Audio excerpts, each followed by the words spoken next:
King Louis XVII by Victor Hugo. N.C. Temps, Laducial les ports.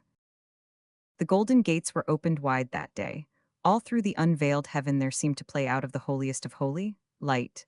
And the elect beheld, crowd immortal, a young soul, led up by young angels bright, stand in the starry portal.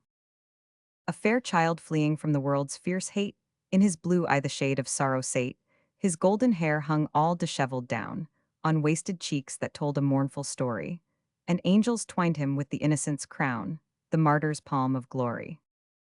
The virgin souls that to the Lamb are near, called through the clouds with voices heavenly clear, God hath prepared a glory for thy brow, rest in his arms, and all ye hosts that sing his praises ever on untired string chant, for a mortal comes among ye now. Do homage, 'tis a king. And the pale shadow saith to God in heaven, I am an orphan and no king at all. I was a weary prisoner yestereven, my father's murderers fed my soul with gall. Not me, O Lord, the regal name beseems.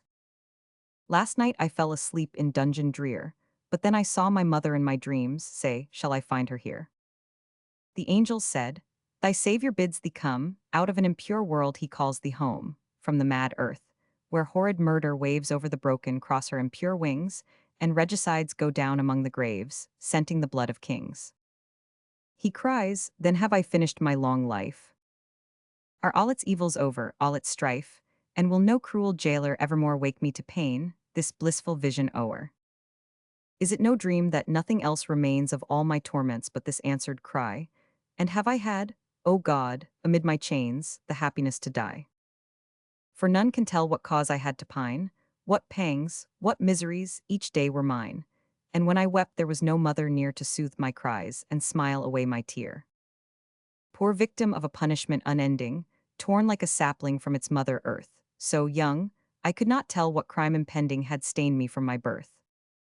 Yet far off in dim memory it seems, with all its horror mingled happy dreams, strange cries of glory rocked my sleeping head, and a glad people watched beside my bed. One day into mysterious darkness thrown, I saw the promise of my future close. I was a little child, left all alone, alas, and I had foes. They cast me living in a dreary tomb. Never mine eyes saw sunlight pierce the gloom, only ye, brother angels, used to sweep down from your heaven and visit me in sleep. 'Neath blood-red hands my young life withered there. Dear Lord, the bad are miserable all, be not thou deaf, like them, unto my prayer it is for them I call.